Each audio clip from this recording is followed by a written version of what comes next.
Hello, everybody. Welcome to Quantum Witch Cafe. Again, thank you for coming back after a long break. This is my second show. Actually third because book club, but book club doesn't feel like a show. It just feels like hanging out. So before I get into our amazing guest tonight, I just want to give everybody a thank you in the live chat. This is a little bit earlier than my other shows, so I assume we'll get random people popping in as they figure out, hey, why are you on so early? But I actually really like this time of day. There's something magical about like sunset, and that's just the woo witchy in me. But beyond that, thank you to anybody listening now, later, in another dimension on Anomalous Podcast Network, audio only. Thank you so much. Leave your feedback, subscribe, send, your feedback. I would appreciate it. And same thing on YouTube, listening now or later. Please leave your feedback because it's always appreciated. Share, like, subscribe, all that stuff. Tonight, I have the honor of having Dockside Media.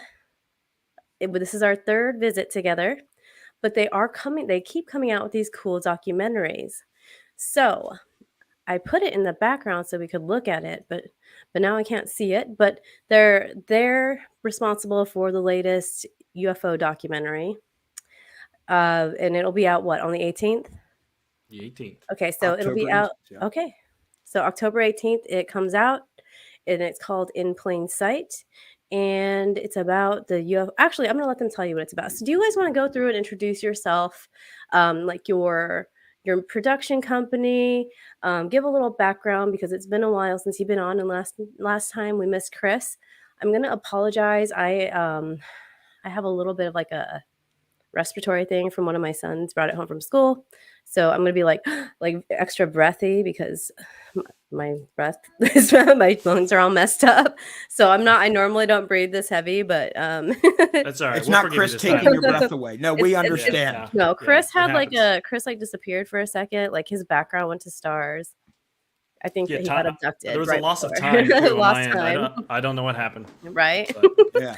By the way, Pricilla, you said you were looking for like an opening line for your show. What about Pricilla here with the Quantum Witch Cafe, where we blow your mind while you unwind? Oh, wow. I got to work with you. I need Tyler to coach me through something. No problem. Well, you can watch the replay. Watch the replay. You can just repeat that verbatim. We can come up with some other stuff, work on it off air. But I love what you're doing, and I really appreciate you having Chris and I on. So crazy because the last time we did this, you had a respiratory issue. I think it was COVID. You were getting over COVID. Has it been that long? Well, that might have been 2 times ago. The last time it was just me and you for Secrets of the Sasquatch. I think COVID was when we did Conscious Contact, full disclosure. Right. Okay. That was in like February, March or something like that. Because that's when I got COVID last year. It's just anytime it gets cold, like the kids bring things home from school. And I just have like a crappy immune system. So yeah, no, it's a cesspool. I feel you, man. I've got a kid and Chris has kids and nephews and nieces and all that stuff. And oh yeah, they're always getting colds, but it's cool, man. We got to get broken down a bit to be built back up, you know? And that's kind of like what Dockside Media is we're just out here making interesting, informative, entertaining, and thought-provoking documentaries, paranormal documentaries typically, whether it's focusing on UFOs and aliens, ghosts, Sasquatch, we think that by making these docs, we can help destigmatize some of these topics and just allow people to talk about them more freely and without feeling embarrassed or that people are going to poke fun at them. And I think by doing that and generating that type of momentum, it allows just more data to be gathered and more answers, right, to some of these mysteries that have been documented for millennia on, hieroglyphs, cave paintings, all these different things. So our latest one is called In Plain Sight, The Intelligence Community and UFOs. It drops October 18th on Amazon, Apple TV, iTunes, Google Play, PlayStation, and Microsoft. And this one, we interviewed retired CIA officer John Ramirez, former Air Force Office of Special Investigations counterintelligence officer Richard Doty, Roswell expert and author Tom Carey, who's written like 12 novels on Roswell, interviewed over 600 first and secondhand witnesses, just an absolute plethora of knowledge regarding the Roswell crash. And then also MUFON field investigator Jesse Peak. MUFON stands for Mutual UFO Network. So they're gathering data and reports of sightings and encounters and implants and stuff like that.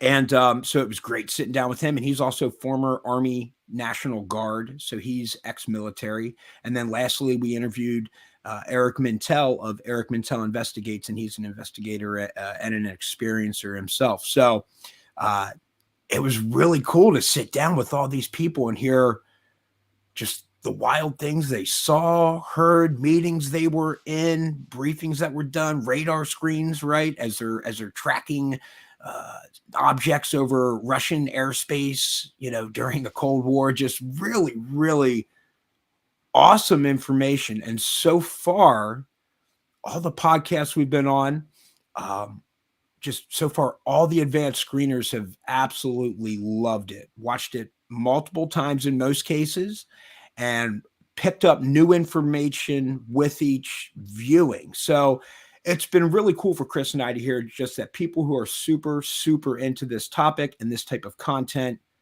found it very interesting and entertaining, and gave them some new and more food for thought.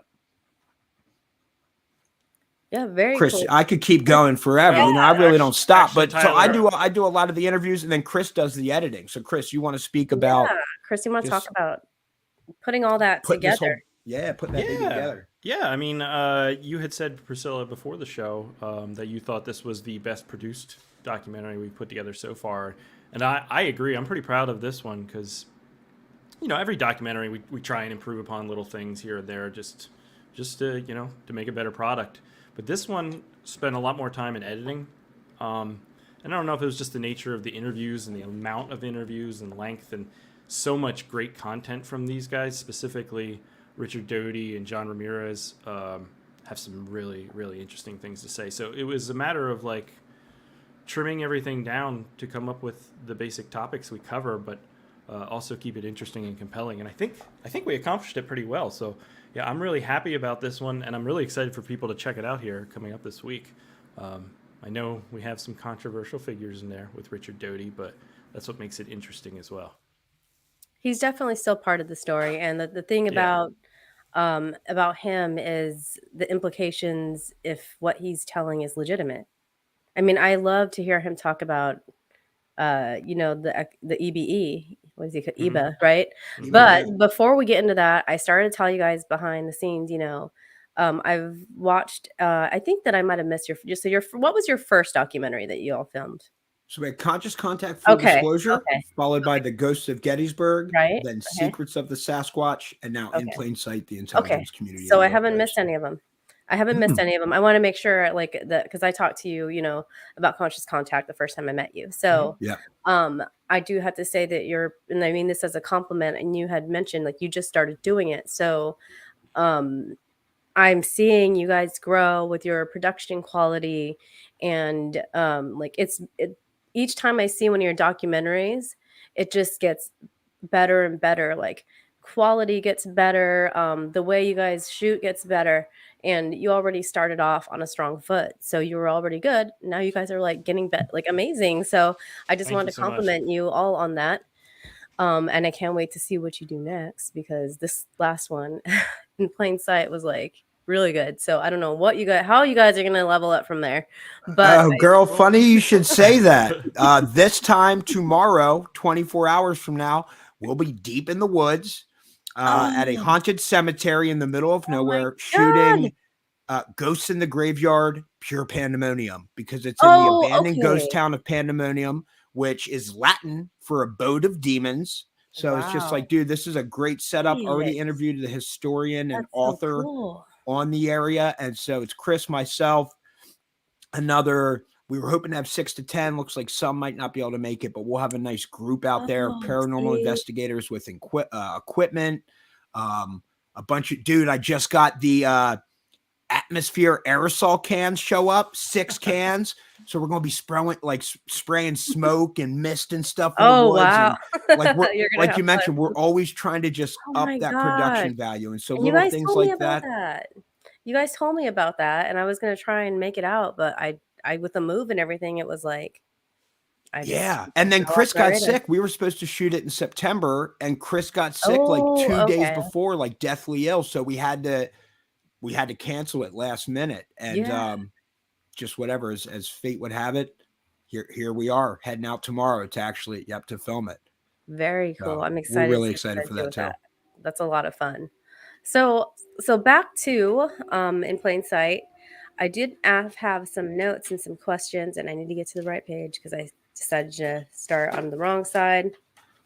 Okay, so it was really cool how you started out, with that iconic footage of Major General John Sanford and Kehoe talking about, the implications of this. And this is in what, 1952. Mm-hmm. So here we are over 50 years later, and it's coming back around. And I feel like we need more people like them to step up in this day and age, especially with the hearings coming up. Um, you brought up in the documentary disinformation, or one of the speakers in the documentary brought up disinformation. Yeah. How do you use discernment when you're looking for people to come on? Are you ever afraid they're going to feed you disinformation, or are you just shooting it, putting the information out there, and letting people kind of, do with it as they will? I mean, I would say well, you're speaking about Richard Doty, who was a disinformation agent. Like that was his job, was to put out disinformation and manipulate the situations that he was assigned to. So he could be speaking misinformation now, as far as I'm concerned. I'm a very skeptical guy. I do think everything he says is super interesting, though. And there are obviously nuggets to his story that align with other people's stories of Roswell. And that's what I would say. If we ever get the impression that someone isn't being genuine or being sincere with what they're saying, I think that would be a discussion Tyler and I would have about including them in the film. If we feel like we're just like being grifted in some way, we probably wouldn't put something like that in the movie. But that's not the impression he gives off in person. Tyler can speak more to that. And especially like John Ramirez, he is extremely sincere, that dude, in what he says. There's so much cut from the movie about his personal journey with extraterrestrials and UFOs starting in his childhood. And if you watch like the raw interview, you see how much it affects him when he's speaking. So I am 100%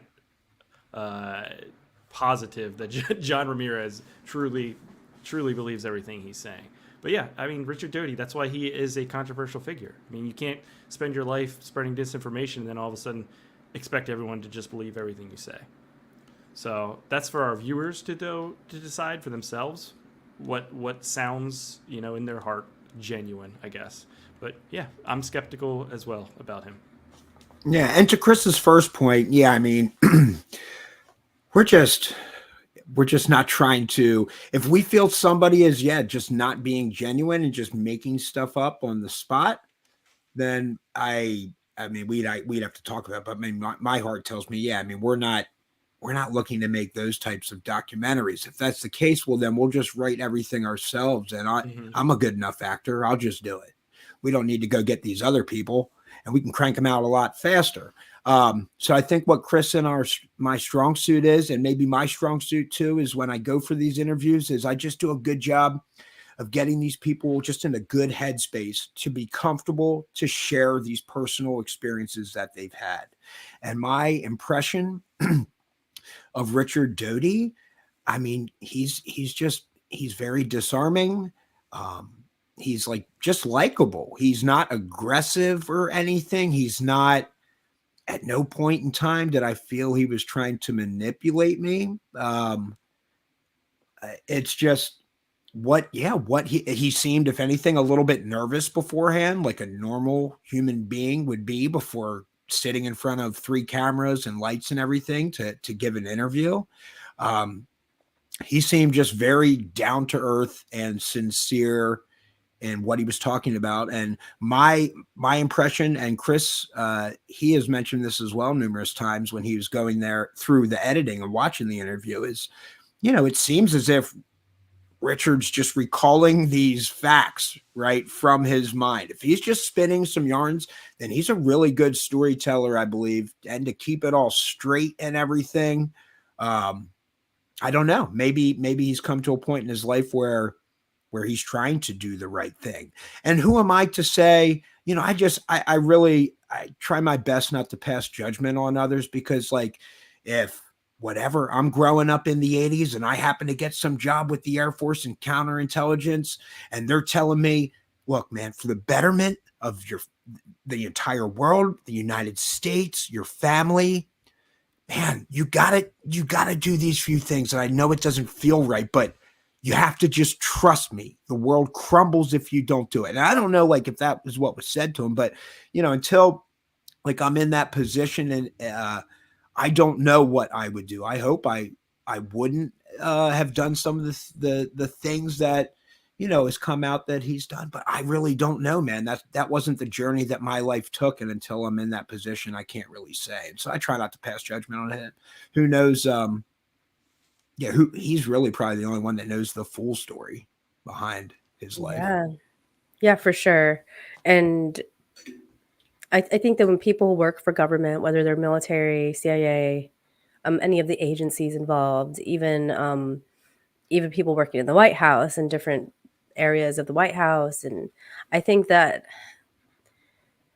people that work in those areas are very loyal to what they're working to. So, I can say that from meeting a lot of Army people. Obviously, my husband's Army, so I meet people that are very dedicated to their job. So I can see where, and I've met enough veterans where people just kind of do what they do, what is expected of them for their job. So they're following orders. They're not bad people, right? That includes they are disinformation agents. It includes CIA, right? So people forget that, and they'll hold your past against you, but never accept you for who you are now. So I'm I'm up in the air about him, but when I hear him talk, I want to believe him. It's like the whole I want to believe. I know. So, but yes, you're doing a great job of just letting people tell you their information and just giving it to us. You're not editing it to make it seem more, it's already interesting, so you don't have to edit it to make it more interesting. But you're not like spinning it a certain way. You're just kind of relaying the information, which is what a good documentarian does. So I applaud you guys on that. I want to say hello to more people that popped into the chat. Hey, George, Carolina, Laura, Beverly, and Kat. Joss, you were here a minute ago, so if you're listening later, hello. George, I had to message you back. I know. I'm like just going through the list. But back to the documentary. I have a question about your creative process. So there's like an endless list of people that you could have interviewed, right? I love John Ramirez personally. I've had him on and I've talked to him, and he's just full of so much wisdom. But what made you narrow down your list to these specific people? Were you out? Was there something about them that really drew you in to put into your film? I think just fate, like following where we felt led. The first interview was John Ramirez. And I recorded that like back in January. I think I flew out and recorded his interview, and it started with, "Hey, Chris, dude, what if we do a documentary?" Because we had done like UFOs and aliens, ghosts, Sasquatch. It's like, okay, we should go back to UFOs and aliens. So we can keep mixing it up. And I think I had seen John Ramirez's, he started doing the YouTube interviews and that PowerPoint presentation back then in December of 2021 or January of 2022. I guess it would have been like December probably, or November, because then I reached out to him and scheduled the interview for January. I just said, "Hey, Chris, man, what if we do a documentary called it was like either Behind Closed Doors, the CIA and UFOs, or In Plain Sight, the intelligence community UFOs. And Chris was like, yeah, dude, let's do it. So we got his interview. Then we happened to get MUFON field investigator Jesse Peak's interview. He ended up, I believe, connecting us to Tom Carey, the Roswell expert and author. And maybe, and then we ended up getting Eric Mintel as well. And then it's like, oh man, we need another intelligence, officer. We just need somebody that was intelligence. And, we were obviously trying to reach out to like Lou Elizondo, Chris Mellon, like different people in those types of positions, and happened to, as fate would have it, get directed towards Richard Doty, and set up the interview, flew out there in April, grabbed that interview, and the rest is history. So, I mean, we didn't sit down beforehand and be like, man, we need to get these different beat points. Man, I'd like if they touched on Roswell. Oh, I'd like if they touched on hybrids. It'd be dope if they touched on time travel. It was like, oh man, we started with John Ramirez. He gave us a lot of that stuff up front just in his story, right? So as we go to the next people, they would share their stories. There'd be tons of overlap with what John Ramirez was talking about. And then occasionally at breaks or pauses while the cameras had to cool down, like after every 30 minutes or so of the interview, we'd ask them to expound on something, or, hey, and then could you maybe take it, like, what do you know about, say, hybrids or anything like that? And, so it just kind of created itself. It really did. And the people that found themselves in the documentary, I don't know, everybody was just drawn together, really. Yeah, for sure. Chris, do you have anything to add to that? No, I mean, like from your own, view, because you're both making this documentary, but everybody sees things like, differently. So how was your, were you surprised that all these people just sort of came together, organically, like people like to say, for this? Yeah, I mean, a lot of times when we go on an interview, or especially the first interview, like we have an idea of what the movie we want to talk about, the subject matter, like the intelligence community was obviously a prime subject of this movie.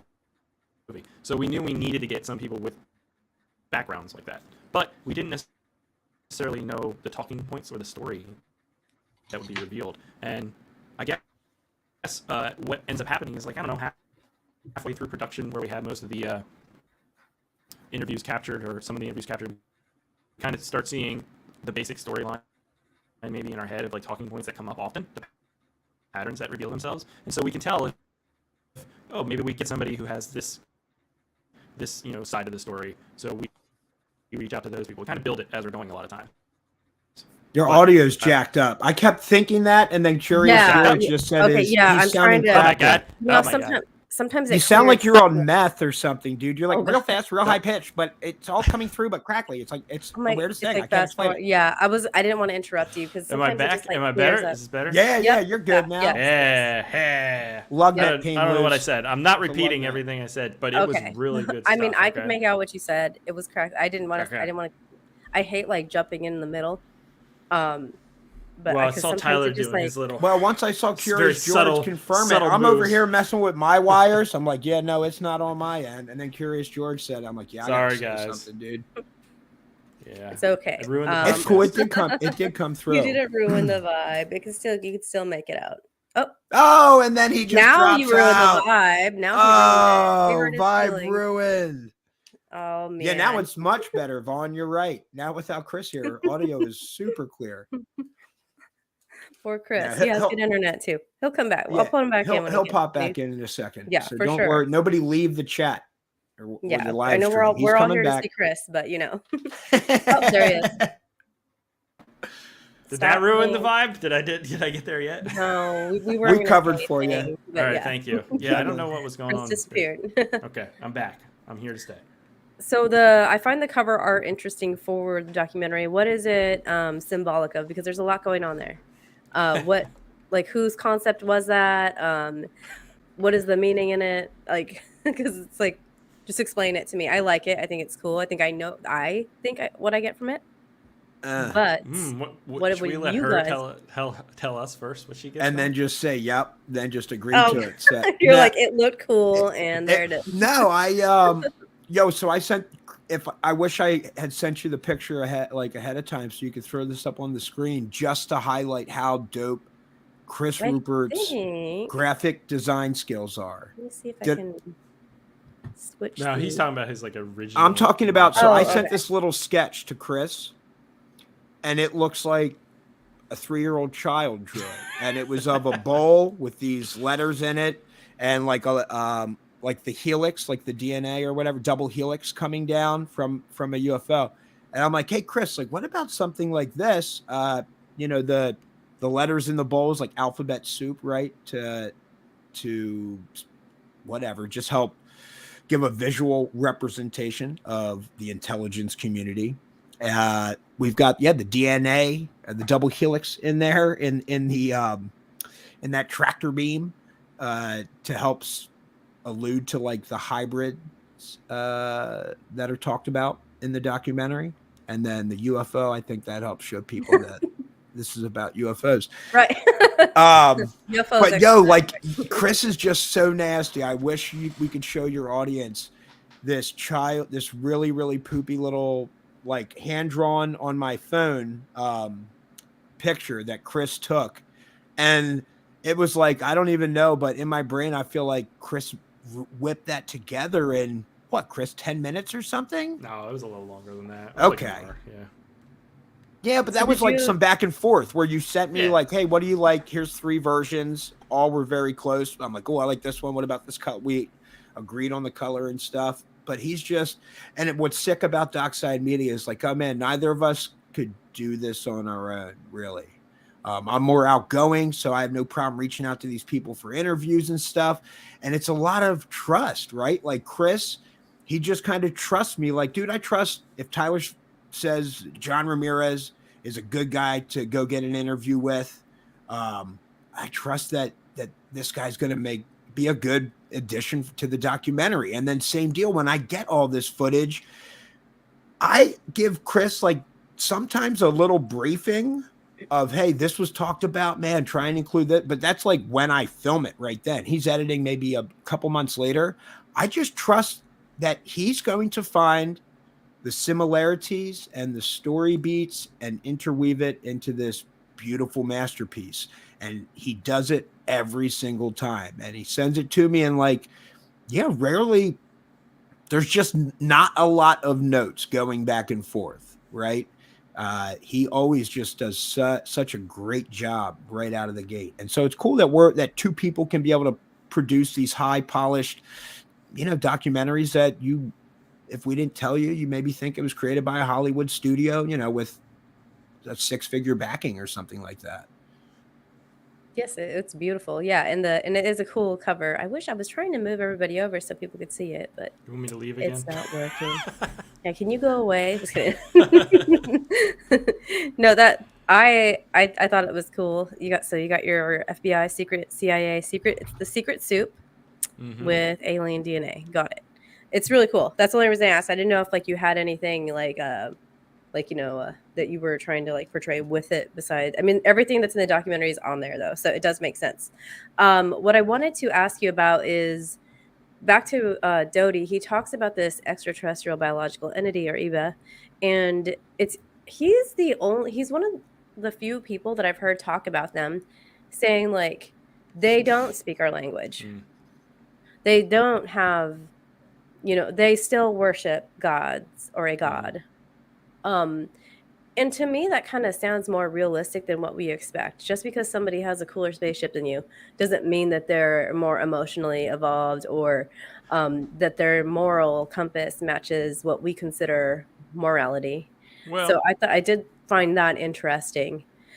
I think I'd argue that maybe it just sounds more relatable to humankind. Those aspects, those, still believing in a god and like everything you just described there sounded very human. And so maybe that's why it sounds more believable as well. I don't know. Yeah, because we look about you look around the world with civilizations that did not have contact with one another, and we all do the same thing. You know, like we evolve, we think somebody made us, we're trying to make sense of it all. So it would make Yeah, why sense are for we here? I think right. any sentient life form is going to start off thinking, like, once you have consciousness and self-awareness, like, okay, well, what's my purpose? Why am I here?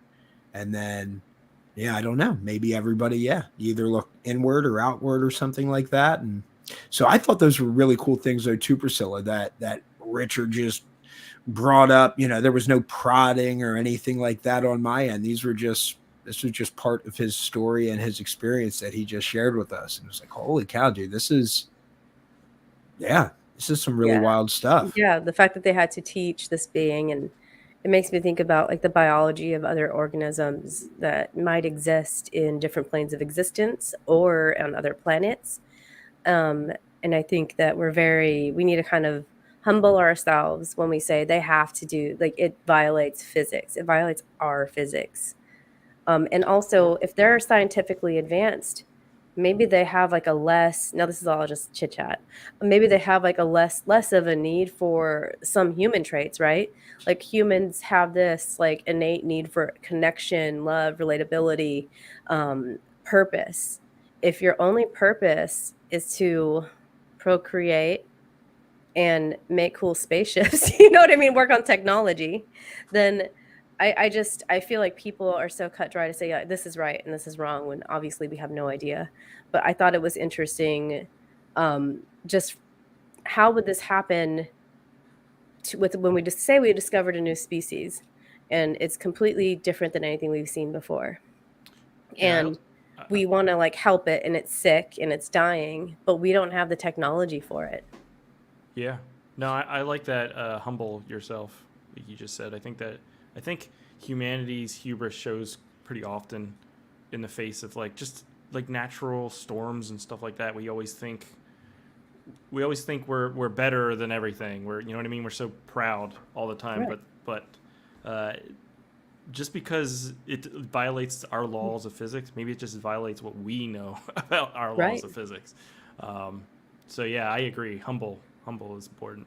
Yep. And it's definitely like that's just what we know so far in physics, Right. because like somehow I can't wrap my head around this, but the universe is expanding faster than the speed of light, but data can't, or information or a photon can't travel faster than the speed of light. Like I was just reading up, so it's like outside the rim of what our observable universe is, like those two are expanding faster than the speed of light, and it's with like it's a paradox. Whatever, it's okay. It doesn't go against quantum physics or whatever it is. It's like, wait, what? I can't even, like, my brain. But I was just reading about this, like, I don't know, like an hour ago, and I'm like, wait, what? How does this? I can't. Yeah, I can't even fathom it. And so, in another the same way that my 8-year-old can just intuitively pick up an iPad, download a new app, and figure everything out, no problem. But if I give that to my mom or my grandma, they'll have no clue. But if my dad or somebody is like, oh, hey, can you just loosen this bolt and this bolt on this part on this car and replace? I'm like, wait, what? I don't get that. And for them, right, they can all see, they're more mechanically inclined and can see that, like, oh, well, this chain drives this sprocket, which drives this pump, which does this. Like, how do you not see that? And for us, it's all like, whatever, user interface. And like, well, what do you mean? Just hit the back arrow. What do you mean you don't know what to do here? This is so simple. So it's weird. I think as we keep evolving, we're just going to get like whatever. We're just going to have some real dope tech, and people will look back. Our great grandchildren will think that we were savages for talking on these computers with mics and cameras. And it's like, well, yeah, why didn't you guys just all beam yourselves to the same room and or Right. whatever it is? There'll be something, yeah, that will make this look super antiquated. Yes, for sure. And that's definitely a consensus like among like the community and just, how fast technology has developed. Now we're talking about quantum computers doing more and more and more. So that is at that is at a level of physics that you need computers to understand, right? Like most humans cannot just fathom what that actually means. So our technology is definitely developing so we can understand this stuff, and we wouldn't even know about any of this if we didn't have our technology.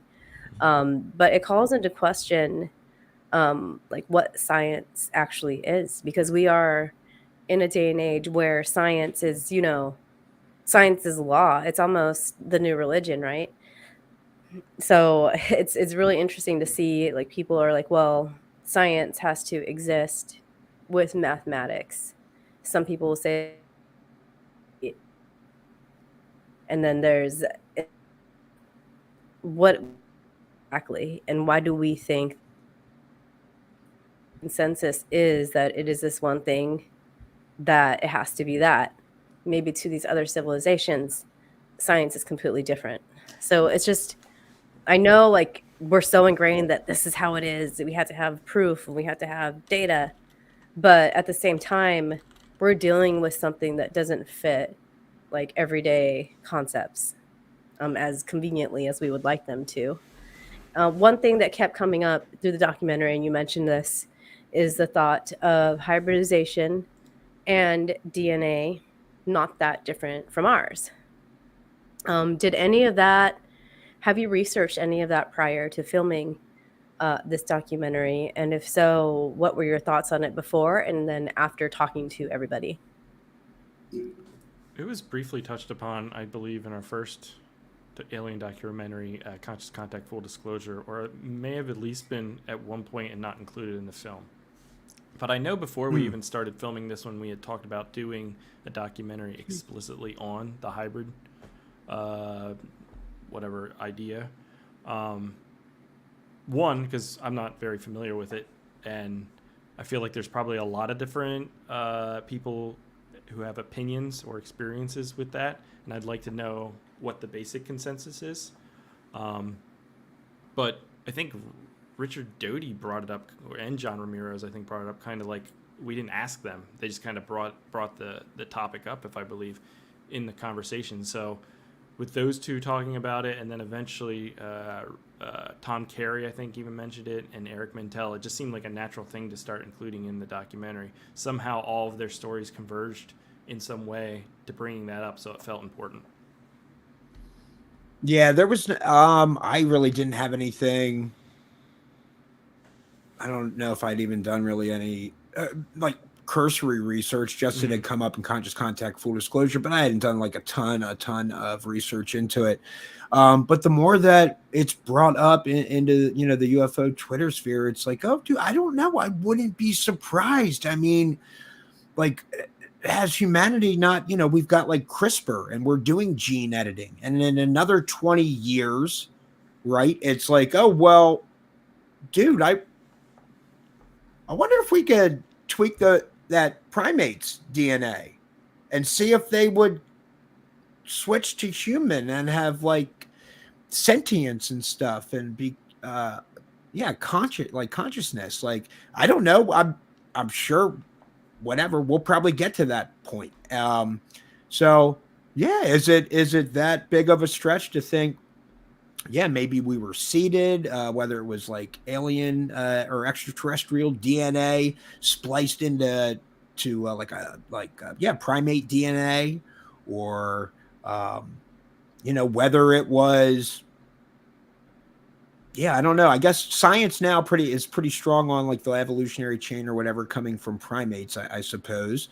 But that's history. Stuff's always proven false, right? Like in light of new information. So but yeah, I don't know if like a lot of religions and stuff talk about being created in God's image, right? So is that not like, well, maybe some ET, like, creating a hybrid version of itself and sharing its DNA?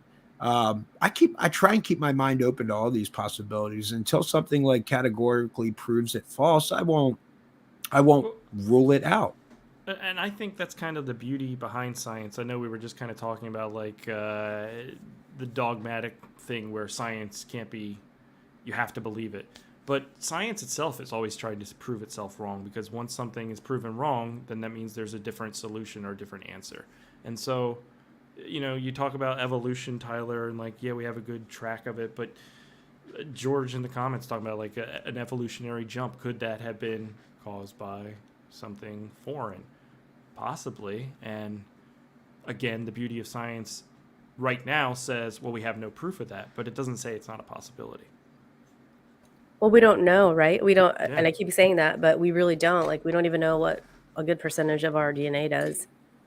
So, and we also have all these other parts of genomes from bacteria and viruses in our own genome that we carry with us. How much of that is like carried through our lineage too? You know what I mean? Mm-hmm. So the retroviruses is the one that is known to do it like the most, I guess. But I think back to virology for all that. And one of them were talking about, somebody said, one of the people in the documentary was talking about how, like the idea of a God in a creation story, that maybe we were kind of planted or seeded here as, people that study starseeds would talk about, or starseeds himself would talk about. And one of the founders of the DNA, like Crick, wrote a whole paper on directed panspermia, meaning that, we were intelligently put here. Like the universe was seeded, which is not that far of an idea when you consider that there's only like so many building blocks to make life, right?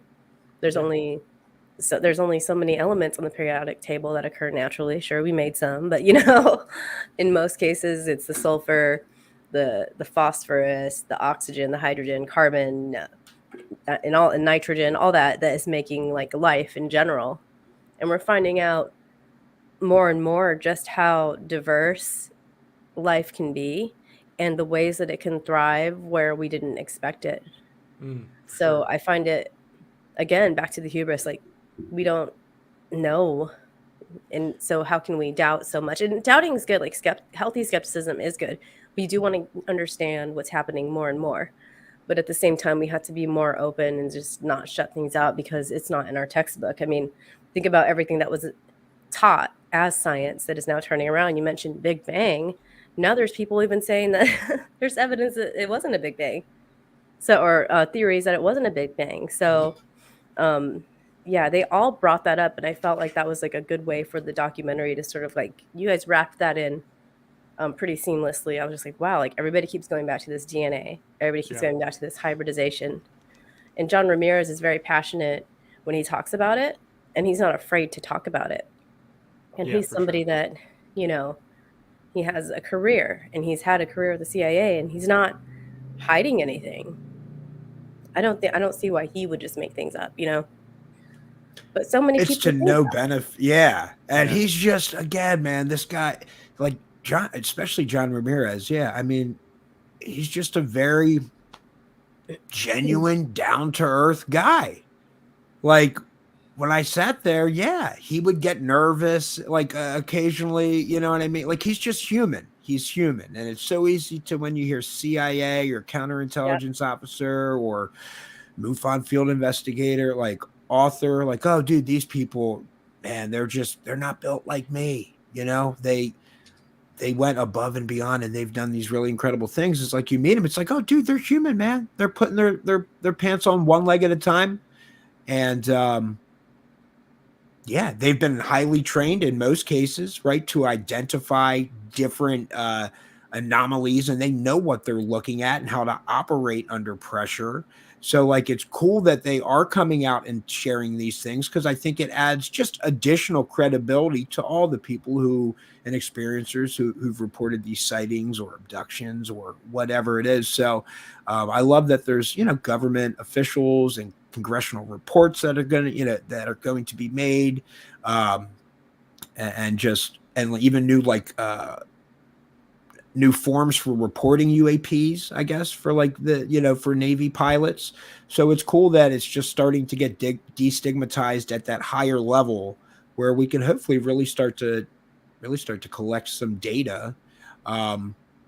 Because yeah, man, I don't know. The universe is just so big. And if there's billions of potential habitable planets, well, dude, like it's so easy for my mind to just think, oh, there's like maybe grays, right? Maybe there's like mantis or something. Maybe there's like 3-4 Nordics. There's like a few different alien races, but that's it. But it's like, nah, dude, there could be a billion different extraterrestrial, interdimensional, transdimensional beings, races, like whatever, all around us. It's like, oh man, if I don't know what frame rate human like sight is at, but like I think like a fly going past my eyes fast, like I won't see it, right?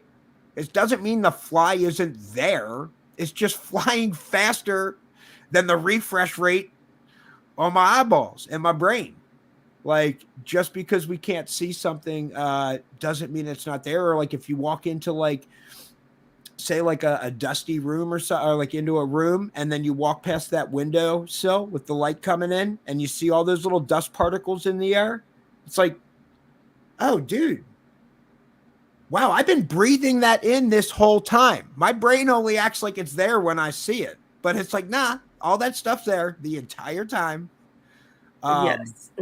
So yeah, the universe is just so big that, man, I love, and I feel very fortunate that fate, destiny, extraterrestrials, I don't know, something saw fit to give me and Chris a nudge in this direction so that, yeah, we can just be a part of this thing and hopefully in our lifetime get some disclosure, get some answers. I don't know. I think it's possible. I'm thinking big, or thinking good thoughts for it. I mean, that makes total sense, and I love everything you just said. There are some people that look up when they're doing contact meditations, and they don't see anything, but when they're still videoing because it's advised to do that. Or so when they go through the footage later, they'll see something when they slow down the video and go through it like super slow. They'll see things that they didn't see with their eyes. Or in one instance for me, I was looking at the sky. I just got done doing a meditation and my EMF reader was going like wild.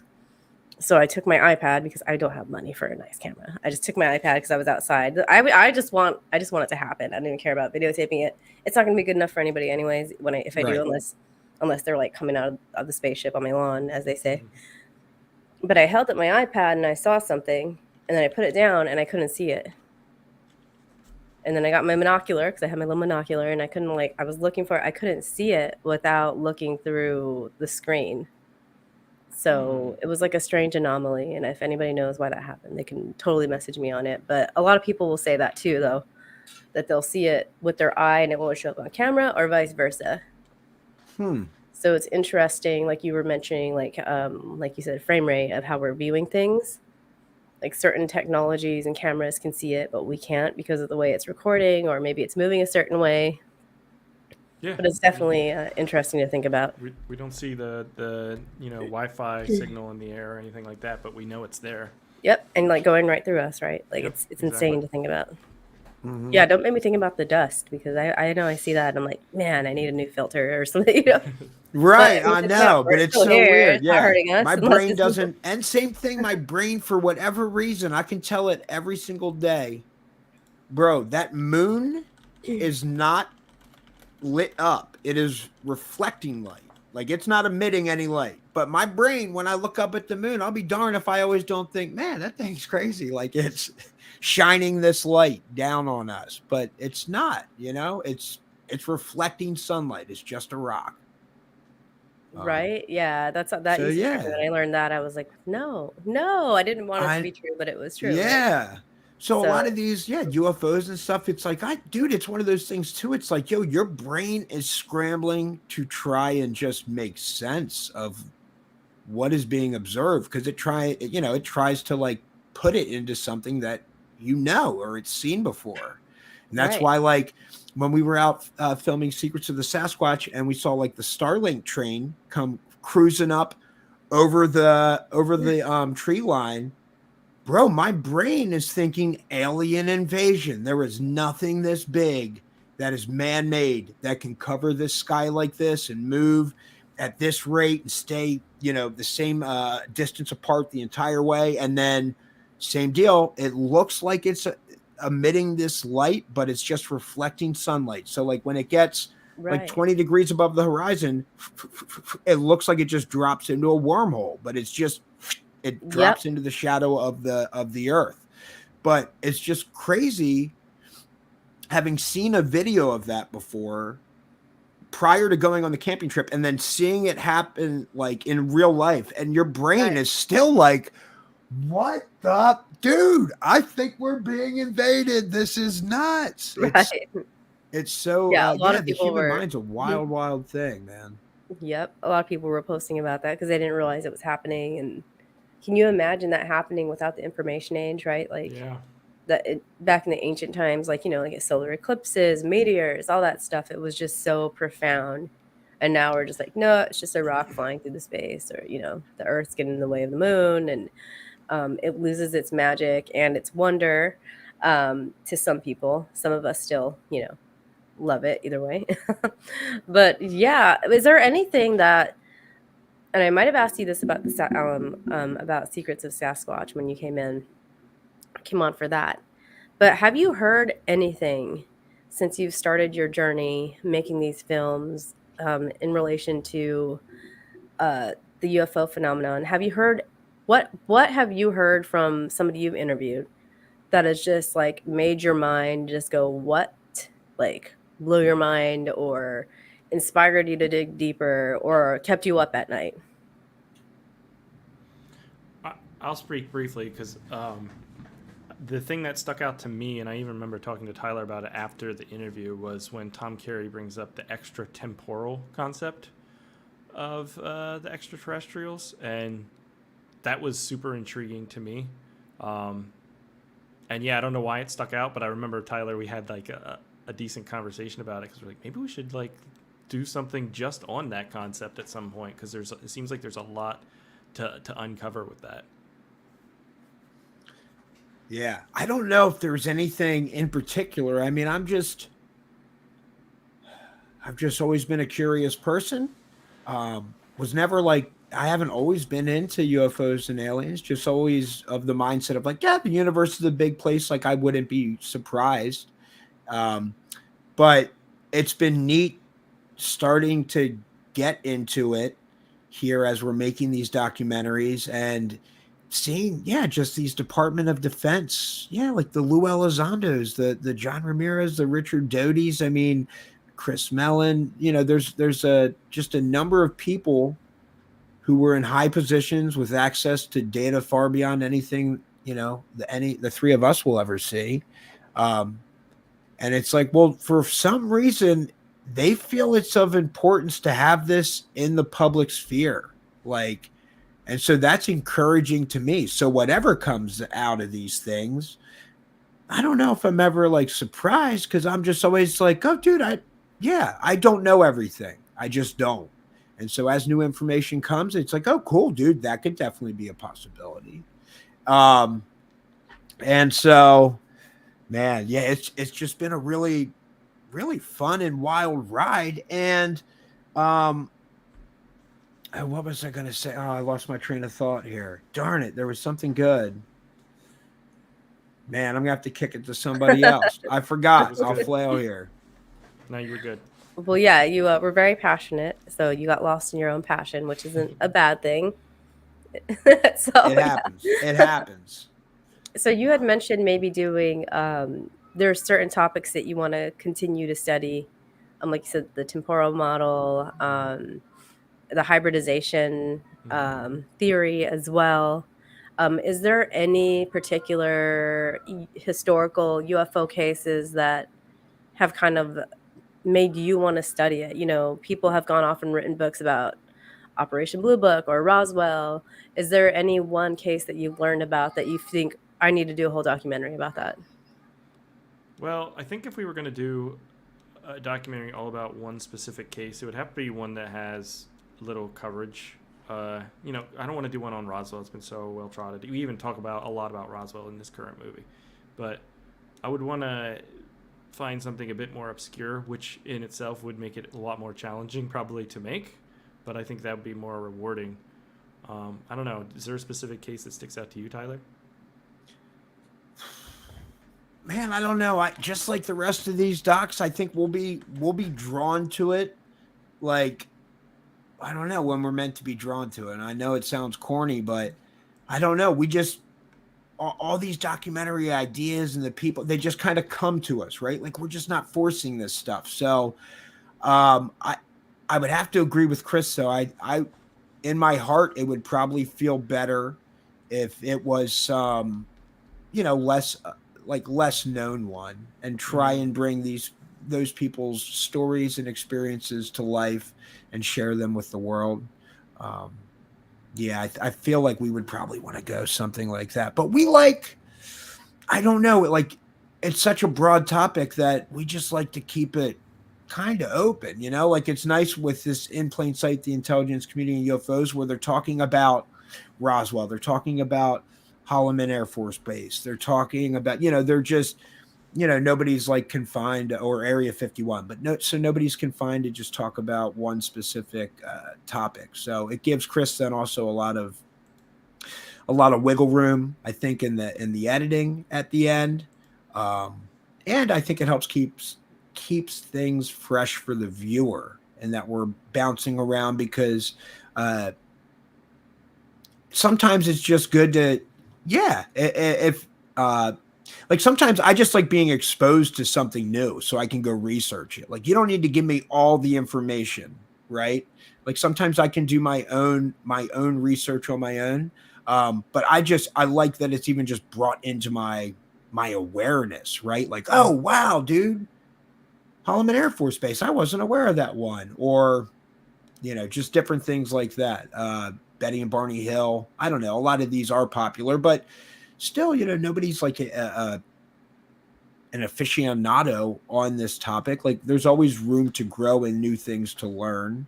So, we're having a fun time doing our part in like educating and inspiring people to look into this stuff more. Oh yeah, for sure. That's a great way to do it too, and it seems to be working for you. I feel like you're both such free spirits when it comes to what you're filming. Like, you find something that interests you and you just go film it. So again, I can't wait to see like what you guys come up with next. You have a few minutes left. Sorry, I was gonna cough. I'm so sorry. We have a few minutes left. Is there anything that we didn't talk about today that you wanted to talk about or tell people about your process or the documentary or things you have coming up? Well, I mean, we can definitely talk about things we have coming up. Tyler said we're filming for the Ghost of the Graveyard this weekend, hopefully getting the rest of the footage we need to start working on that documentary. But then we want to do one on remote viewing. It's definitely something we're going to be covering. We're starting to line up interviews for that. And I'm really trying to push Tyler to do this Christmas haunting in Bethlehem, PA, because I want to make a documentary, horror Christmas documentary type thing. I think that sounds like a lot of fun just to edit. But yeah, and then we're always open to new subjects and new topics, and we just encourage everyone out there to kind of like join us on social media or email us, because we love hearing from everyone. So yeah, that's my plug. We do, and I told you on the other podcast, bro, I will do your paranormal Christmas documentary. But here's what's good. We've got to film it this winter. We can't release it until next winter, because by the time it's edited and we get it to the distributor, whatever, you just know the deal. I mean, yeah, there's no way to get it released this December. Even if we go film it right now, mathematically, 70 days or whatever. So we will do that, though. And yeah, remote viewing, man, dope topic. Also, like, we'd be down for doing like in a past life about like reincarnation and past life regressions.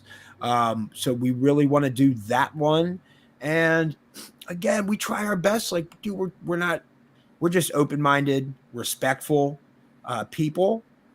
doing our best to let these people share their stories and just let everybody get this information and do with it what they want. Like, we're not trying to impress upon any particular set of opinions, any personal opinions or anything like that.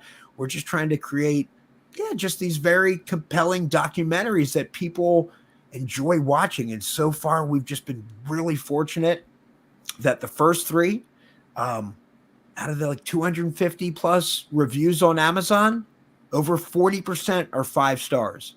So we're like, dude, that's just insane. I know how judgmental people can be and how negative people sometimes are just quicker to voice their opinion and stuff like that. And how hard it is for me to give something a 5-star review.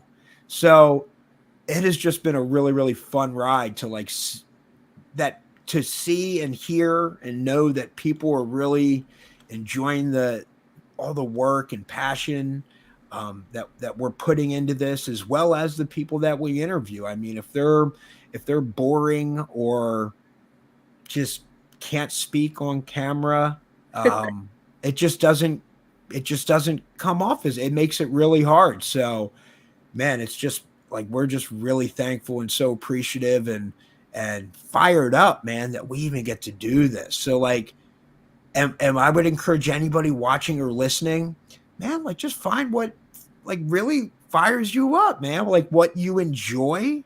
Could be a hobby, it could be anything. And like, just really try. Like, just really, really try, and you will surprise yourself. I guarantee you what you can do.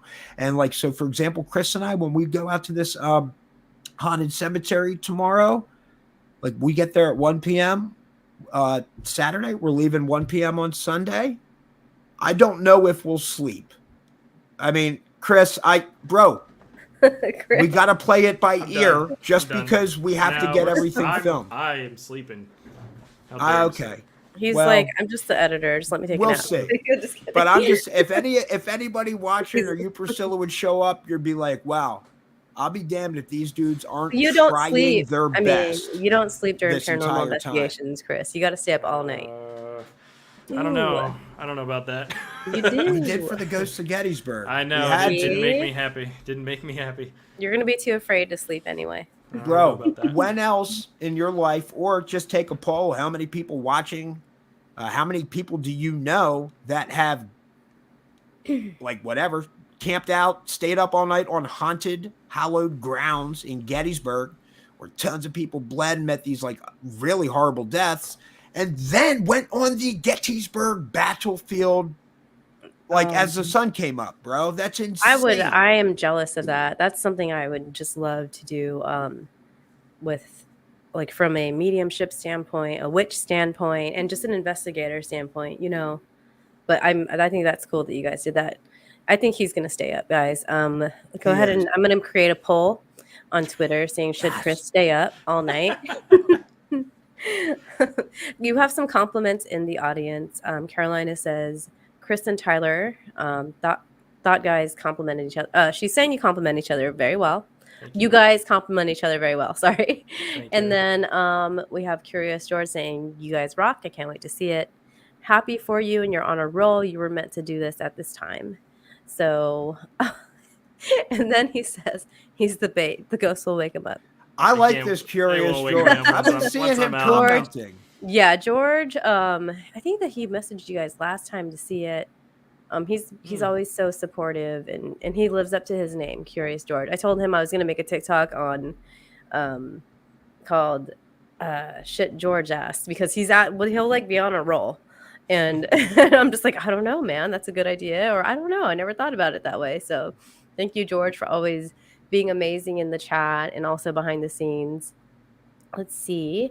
When is it? So it comes out on the 18th. Where can people view? Amazon, Apple TV, iTunes, Google Play, PlayStation, and Microsoft. You do it all. Oh, Laura just popped up. I thought I saw you earlier, Laura. Sorry, I got distracted. And Kat. Okay. Kat says stay up all night. I'm going to do a poll. I'm going to do a poll. And you guys are going to share it on your Twitter.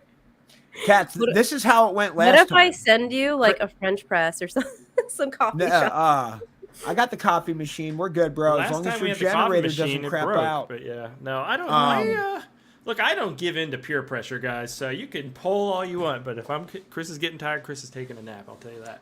Well, no, I feel you, but if I was there, I'd harass you with them. Just guys. don't. You can't say that into the universe now, bro. Take it as it comes. Just wait till we get there. The Ghost in the Gettysburg one, we literally filmed all night, like between the seance, getting each individual interview, going to these different unmarked shallow grave, right? Like, I'm so jealous, dude. Just by the time we got, you guys are gonna have fun without me this weekend. Yeah, by the time we got done with all of it, it's like, oh, bro, we gotta call. Yeah, Don Allison here. It's like 5:45. We got to get his butt up because he's got to go get dressed in his Civil War regalia and go walk out on the battlefield with us. So we just, I mean, if it plays out like that this time, Chris, I mean, we have to keep filming. We got to get all the story. You're not going to want to go back out again. Tyler, that's what tripods are for. I'll put that baby. Don't make me Don't make me like do a spell, enslave a demon, and have him go tickle your feet all night. Do it. I'm just kidding, Chris. You need your sleep, but you'd be surprised. Like when I did Waverly, I was so tired. Like my kids do not let me sleep a solid, like more than 4 hours. Maybe somebody's always kicking or coming to the room. You know how kids are. Yep. They're still young, so maybe that's why. But when I went to Waverly Hills, I was like, oh, this sucks. I didn't get any sleep. I'm going to be so tired, all this stuff. And like the second I was there and I started doing like my little spirit box thing and getting feedback from oh my gosh, my REM pod was going nuts. I was like wide awake because I was so invigorated by doing something fun. So you can run on adrenaline. Absolutely. You'd be surprised. All right. Well, Chris is going to take a nap, guys. We're going to send him some fuzzy socks to keep his footsies warm. You see the difference between Tyler and I now, right? It's pretty obvious. But that's why it works. It doesn't work any other way. No, that's what I love. I love it. I love you guys like balance. He brings me back down to earth. I help him set his sights. You're like the hype man. Like and he's just like, Tyler, take a breath. And you're like, I love you guys. You're amazing. So this, the 18th, they will be releasing this awesome documentary. You can get it on literally anywhere that you like to watch or stream. I watched it like 3 times. Well, the first time I didn't finish it, so I watched it 2.5 times. And it's really good, guys. You're going to love it. They have so many amazing people on the documentary talking about like their own role in this whole like disclosure process, even behind the scenes. And then also each one of them is so different that you're not just hearing the same person say the same thing over and over and over again. They do tie in. Everybody keeps going back to the concept of like our genetics carrying some sort of